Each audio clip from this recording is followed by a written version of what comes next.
तर लाडक्या बहिणींनो आणि लाडक्या ताईंनो, मुख्यमंत्री माझी लाडकी बहीण योजना आणि याचा 25वा हप्ता आणि 26वा हप्ता कधी भेटतो, कोणाला भेटतो याची आतुरता उत्सुकता तुम्हा सर्वांनाच लागलेली आहे। यामध्येच लाडक्या बहिणींनो एक मोठी अपडेट आज मिळणार आहे, कारण की आज मंत्रिमंडळाची बैठक असणार आहे आणि या मंत्रिमंडळाच्या बैठकीनिमित्त आपल्याला हे माहिती पडणार आहे की वितरणाला अजून किती दिवस आहे, जी आर कधी प्रसिद्ध होणार आहे, सोबतच जी ई केवायसीची प्रक्रिया आहे ती कधी सुरू होणार आहे, का सुरू झाली का सुरू झालेली नाही। अनेक युट्यूबर सांगत आहे की ई केवायसी प्रक्रिया डीबीटी पोर्टलवर सुरू झाली, कुठेही सुरू झालेली नाहीये। सोबतच या रक्षाबंधनापूर्वी आपल्याला भेट मिळणार का, रक्षाबंधनाचं गिफ्ट मिळणार का, ते 1500 रुपये असणार आहे, 2100 रुपये असणार आहे की 3000 रुपये, सगळं सगळं या व्हिडिओमध्ये मी तुम्हाला सांगणार आहे। आणि तुम्हाला लाडक्या बहिणींनो या रक्षाबंधनानिमित्त 1500 रुपये हवे आहेत की 2100 हवे आहेत की 3000 रुपये हवे आहेत, नक्की कमेंट बॉक्समध्ये सांगा। आणि हे आपलं लाडकी बहीण .महाराष्ट्र.gov.in हे जे संकेतस्थळ आहे, इथे लाडक्या बहिणींनो ई केवायसीची प्रक्रिया अजूनही सुरू झालेली नाही। ठीक आहे, तर चला व्हिडिओला सुरुवात करूया आणि सगळं तुम्हाला या व्हिडिओमध्ये सांगणार आहे आणि सगळं ऑथेंटिक इन्फॉर्मेशन या ठिकाणी देणार आहे।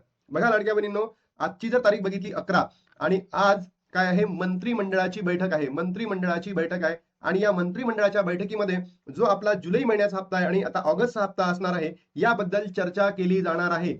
समजा लाडक्या बहिणींनो, जर आज योग्य चर्चा झाली तर लाडक्या बहिणींनो तुम्हाला 2 महिन्याचे पैसे एकत्र सुद्धा भेटू शकतात किंवा 2100 म्हणजे हप्ता वाढ सुद्धा होऊ शकतं। मला तर वाटत नाही की 2100 देणार, पण 1500 वरून तुम्हाला नक्कीच काही ना काहीतरी वाढून मिळणार आहे, असं आपल्याला काही सरकारी कर्मचाऱ्यांकडनं, मंत्री गटाकडनं माहिती इन्फॉर्मेशन आलेली आहे। म्हणजे 2100 तर नाही भेटणार, बट होऊ शकतं 1500 वरून 300 रुपये वाढून ते 1800 करतील आणि नंतर पुन्हा काही वर्षानंतर ते तुम्हाला 2100 करून देतील, अशी एक चर्चा आहे।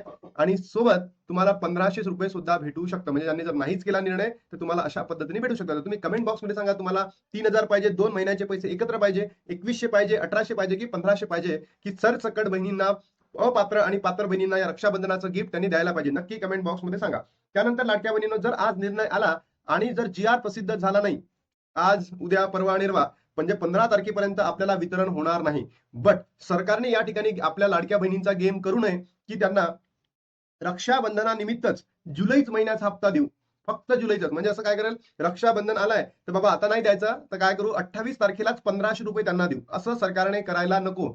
म्हणून आपण महाराष्ट्रातील तमाम युट्यूबर्सला आणि तमाम लाडक्या बहिणींना मी एवढीच विनंती करतो की या व्हिडिओला महाराष्ट्रातील तमाम बहिणींपर्यंत पोहोचवा, जेणेकरून आपली जी मागणी आहे ही एकदम ठोस बनेल आणि सरकारला त्या हिशोबाने निर्णय घ्यायला बाध्य पडेल। म्हणून लाडक्या बहिणींनो, तुम्हाला कमेंट बॉक्समध्ये सांगा की तुम्हाला 2100 हवे आहेत की तुम्हाला 2 महिन्याचे पैसे एकत्र हवे आहेत 3000 रुपये, नक्की कमेंट बॉक्समध्ये उत्तर द्यायला विसरू नका। कमेंट करा लाडक्या बहिणींनो, कारण आपल्याला व्हिडिओ महाराष्ट्रातील तमाम बहिणींपर्यंत आणि महाराष्ट्रातील तमाम सरकारपर्यंत हा व्हिडिओ पोहोचवायचा।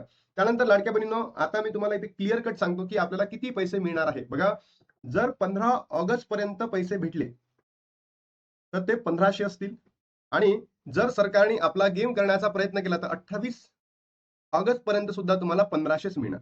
बट आपण इथे मागणी काय करू की भलेही तुम्हाला पैसे द्यायचे आहेत 15 ऑगस्ट पर्यंत द्या किंवा 28 ऑगस्ट पर्यंत द्या, पण लाडक्या बहिणींचा हप्ता वाढवून द्या, एक तर 2100 द्या किंवा 1800 द्या। ठीक आहे, म्हणजे 1500 मध्ये 300 वाढून द्या किंवा 1500 मध्ये 600 वाढून द्या। त्याच्यानंतर आपली दुसरी मागणी काय असणार आहे की जर तुम्हाला 28 ऑगस्ट पर्यंत जर पैसे वितरित करायचे आहेत तर लाडक्या बहिणींना किती द्यायला पाहिजे, 1500 प्लस 1500 असे 2 महिन्याचे म्हणजे 25वा हप्ता आणि 26वा हप्ता, जुलै ऑगस्ट हप्ता एकत्र वितरण करावे। तुम्हाला काय वाटतं, नक्की कमेंट बॉक्समध्ये सांगा। त्यानंतर लाडक्या बहिणींनो, हे आहे ई केवायसीचं पोर्टल, बरोबर, लाडकी बहीण .महाराष्ट्र.gov.in, लाडकी बहीण .महाराष्ट्र.gov.in या संकेतस्थळाला अजूनही केवायसी प्रक्रिया सुरू झालेली नाही।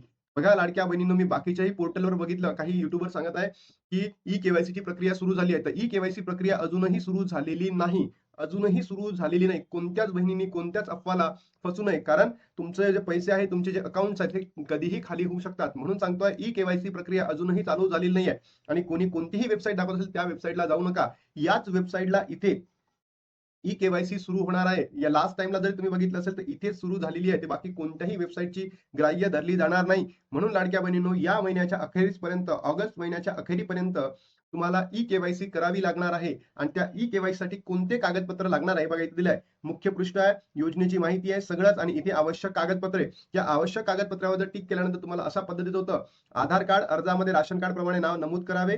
त्यानंतर इथे अधिवास प्रमाणपत्र आहे, समजा ते जर नसेल तर तुम्हाला 15 वर्ष जुनं राशन कार्ड पाहिजे, 15 वर्षापूर्वीचं मतदार कार्ड पाहिजे किंवा जन्म प्रमाणपत्र किंवा शाळा सोडल्याचा दाखला, यापैकी कोणतंही एक डॉक्युमेंट तुम्हाला लागणं गरजेचं आहे। नंतर महिलेचे जन्म परराज्यात असेल तर, समजा एखाद्या महिलेचा जन्म दुसऱ्या राज्यामध्ये झाला असेल, पण ती आता महाराष्ट्रामध्ये वास्तव्यात आहे, तर राशन कार्ड, 15 वर्षाचं ओळखपत्र, जन्म प्रमाणपत्र, शाळा सोडल्याचा दाखला, अधिवास यापैकी कोणतंही एक डॉक्युमेंट त्या ठिकाणी लागणं अपेक्षित आहे. वार्षिक उत्पन्न 2.5 लाखापेक्षा जास्त असेल तर तुमच्याकडे व्हाईट रेशन कार्ड असेल तर तुम्हाला इन्कम सर्टिफिकेट लागेल. अन्यथा तुमच्याकडे पिवळा आणि केशरी असेल तर तुम्हाला इन्कम सर्टिफिकेटची गरज नाही.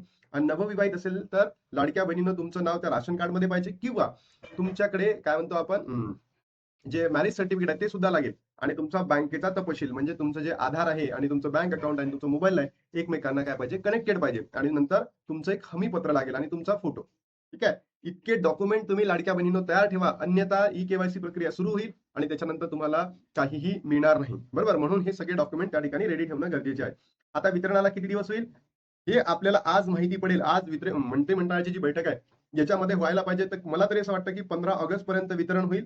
नाही झालं तर 28 ऑगस्टलाच तुमच्या अकाउंटला पैसे क्रेडिट होईल म्हणजे होईल. ठीक आहे. ई-केवायसी प्रक्रिया सुरू झाली का? अजून सुरू झालेली नाही. जेव्हा होईल तेव्हा मी योग्य व्हिडिओ बनवून तुम्हाला ती कशी करायची, काय करायचं सगळं सांगणार आहे. किती मिळायला पाहिजे तर तुम्ही नक्की कमेंट बॉक्समध्ये सांगा. 1500 मिळायला पाहिजे, 2100 की 3000 रुपये. रक्षाबंधनापूर्वी गिफ्ट मिळणार का? येस, भेटणार म्हणजे भेटणार. आता एवढीच विनंती करतो, तुम्ही हा व्हिडिओ महाराष्ट्रातील तमाम बहिणींना पाठवा. आणि महाराष्ट्रातील युट्यूबर्सला सुद्धा म्हणतोय की लाडक्या बहिणीचा हा जो मुद्दा आहे तो तुम्ही योग्यतेने पकडून धरा. आता थांबतो आणि भेटतो तुम्हाला नवीन व्हिडिओमध्ये. तोपर्यंत जय हिंद, जय महाराष्ट्र, जय श्रीराम.